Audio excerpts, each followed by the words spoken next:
dikabarkan bakal dicoret Patrick Kluivert dari timnas Indonesia, Asnawi Mangkualam justru buat gebrakan di Thailand.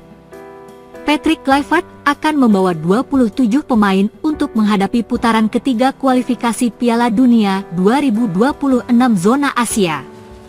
Timnas Indonesia dijadwalkan bakal bertandang terlebih dahulu ke markas Australia di Sydney Football Stadium pada 20 Maret. 5 hari berselang, skuad Garuda akan menjadi tuan rumah saat menjamu Bahrain di Stadion Utama Gelora Bung Karno, SUGBK. Banyak pihak beranggapan bahwa komposisi pemain tim Merah Putih akan berubah dibandingkan era kepelatihan Shin Tae-yong. Apalagi, Patrick Kluivert menegaskan bahwa pemain yang dipanggil ke timnas Indonesia harus punya menit bermain di klubnya. Selain itu, ada 4 pemain naturalisasi baru yang akan memperkuat timnas Indonesia menghadapi Australia dan Bahrain. Mereka adalah Ula Romeni, Oxford United, Emil Audero Mulyadi, Palermo, Joey Pelupesi, Lommel, dan Dean James, Go Ahead Eagles. Ula Romeni telah menuntaskan proses naturalisasinya, sedangkan 3 nama lainnya sedang menjalani prosesnya. Dengan demikian, Patrick Kluivert haru mencoret beberapa nama yang sebelumnya sempat menjadi andalan Shin Tae-yong di skuad Garuda. Salah satu nama yang diisukan bakal dicoret Patrick Kluivert adalah Asnawi Mangkualam Bahar. Akan tetapi, Asnawi Mangkualam langsung membuktikan diri dengan menorehkan prestasi gemilang di Liga Thailand. Bek Port FC tersebut masuk ke daftar 11 pemain terbaik paruh musim Liga Thailand musim 2024 hingga 2025. Hal ini dikonfirmasi langsung oleh akun Instagram resmi Liga Thailand, Thailegue pada Selasa, 4 Maret 2025. Pada musim ini, pemain berusia 25 tahun itu menjadi kekuatan utama Port FC dengan menorehkan 29 penampilan di semua kompetisi. Pemain yang pernah memperkuat Jeonnam Dragons di Liga Korea Selatan ini juga sukses membukukan 1 gol dan 4 assist untuk Port FC. Dengan prestasi tersebut, 1 tempat di timnas Indonesia tampaknya akan dimiliki oleh Asnawi Mangkualam. FIFA sedang mengkaji usulan Piala Dunia 2030 diikuti 64 tim, timnas Indonesia dan negara papan tengah bakal diuntungkan. Rencana ekspansi FIFA di era Presiden Gianni Infantino tampak terus melampaui batas. Gianni Infantino membuat FIFA menggelar Piala Dunia 2026 dengan diikuti 48 negara, bertambah 16 negara dari sebelumnya. Di level klub, FIFA juga bakal menggelar Piala Dunia Klub dengan format baru diikuti 32 tim pada musim panas mendatang. Semakin banyak agenda, semakin banyak pertandingan, makin banyak pula cuan bagi otoritas sepak bola dunia. Piala Dunia 2026 belum juga digelar, Piala Dunia 2030 sudah dipikirkan Infantino dan konco-konconya. Media Inggris, The Guardian, mengungkap rencana menambah negara partisipan di pesta terakbar dunia pada 2030. Edisi tersebut akan menjadi peringatan 100 tahun sejak Piala Dunia pertama kali digelar pada 1930. FIFA sudah menunjuk 6 negara untuk menjadi tuan rumah edisi tersebut, yaitu Spanyol, Portugal, Maroko, Uruguay, Argentina, dan Paraguay. 3 negara terakhir hanya akan menggelar partai pembuka sebagai selebrasi 100 tahun turnamen itu.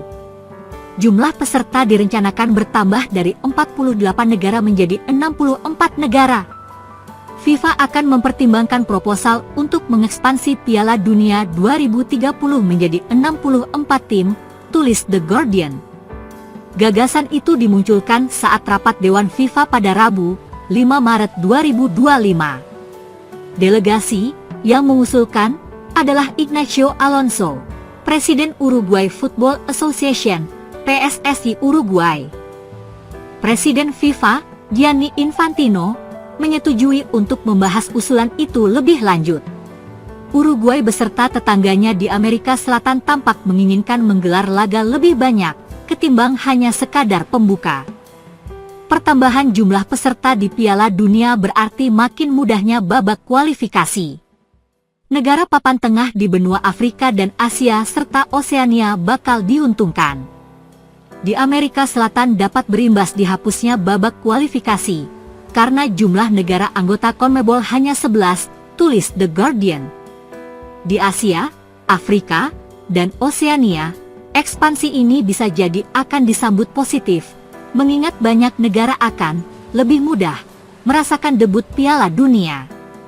Sebelum berpikir jauh ke arah sana, PSSI semestinya berfokus menuntaskan kualifikasi Piala Dunia 2026. Timnas Indonesia besutan Patrick Kluivert akan melanjutkan putaran ketiga zona AFC melawan Australia dan Bahrain bulan ini. Di akhir bulan Februari 2025, PSSI memutuskan untuk melepas Indra Syafri dari jabatan pelatih Timnas Indonesia U20. PSSI melakukan pemecatan kepada Indra Syafri atas dasar kegagalan Timnas Indonesia U20 yang tidak berhasil lolos dari babak penyisihan grup di Piala Asia U20 2025. Mantan pelatih Timnas Indonesia U20 ini kini sudah tak sanggup lagi memendam fakta di balik skuad Garuda sejak awal dirinya melatih. Indra Syafri percaya akan takdir Tuhan. Indra Syafri mengungkapkan kondisi awal saat ia melatih sebagai pelatih Timnas Indonesia. Pada awal kemunculannya bersama Timnas Indonesia tahun 2007 sampai 2011, Indra Syafri mengaku tak ada pekerjaan. Dirinya hanya sebagai instruktur pelatih yang bekerja di Jambi. Kemudian, untuk pertama kalinya ia berangkat ke Jakarta untuk diminta melatih U16 pada tahun 2011. Namun kemunculannya di Timnas Indonesia mendapat penolakan dari semua orang. Kenapa saya? Kenapa nggak mantan-mantan pemain tim nasional yang juga punya sertifikasi? Ujar Indra Syafri. Makanya saat itu saya sangat percaya dengan takdir. Saya sangat percaya dengan ketentuan Tuhan dan saya ditakdirkan untuk itu, sambungnya. Awal Indra menjadi pelatih Timnas Indonesia U16, dirinya mengaku tidak mengenal para pemain karena pilihan dari pengurus PSSI. Kemudian, para pemain diajak untuk menghadapi kualifikasi Piala AFC ke Thailand. Namun, mendapat hasil nihil, dari 4 permainan sama sekali tidak membawa kemenangan. Fakta-fakta Timnas Indonesia U16 saat kembali ke tanah air, Indra Syafri melakukan evaluasi dan menemukan fakta-fakta menarik. Saya laporkan tapi nggak dipecat. Saya evaluasi ada fakta-fakta yang menjadi titik balik bahwa banyak dusta itu tidak baik, kata mantan pelatih Bali United itu. Dari 23 pemain yang saya bawa itu, hanya ada 2 yang pemain sepak bola sampai sekarang. Hargianto di Bayangkara FC dan Bagas Adi di Bali United. Yang lainnya tidak jadi pemain sepak bola, artinya kualitasnya tidak terukur, jelas Indra.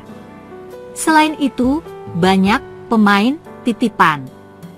Jadi mereka-mereka itu terpilih karena pemain itu disodorkan ke saya, bukan saya yang pilih, imbuhnya.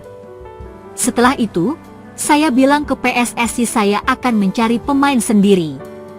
Itulah dimulai saya belusukan dari Sabang sampai Merauke membangun Timnas U19 yang era Evan Dimas itu, sambung Indra Syafri. Dimulai saat itu, dirinya mendapat cobaan yang sangat dahsyat namun hanya bisa ikhlas. Indra mengaku selama 17 bulan tidak diberi gaji oleh PSSI. Saya sebut di sini bukan saya nggak ikhlas. Selama 17 bulan berturut-turut saya nggak diberikan 1 sen pun oleh PSSI, kata Indra. Kalau tidak percaya, bisa di cross-check pada Pak Lanyala Mataliti yang dulu ketua DPD yang membayar setelah dualisme kepengurusan, terusnya. Selain itu, selama itu dirinya tidak mendapatkan kenyamanan duniawi sebab dirinya selalu mendapatkan tantangan yang harus diselesaikan, tetapi Indra Syafri menyadari solusi itu hanya datang dari petunjuk Allah Subhanahu wa Ta'ala. Ia mengaku mendapatkan rezeki yang tidak terduga dan berhasil menyekolahkan anaknya hingga lulus S2.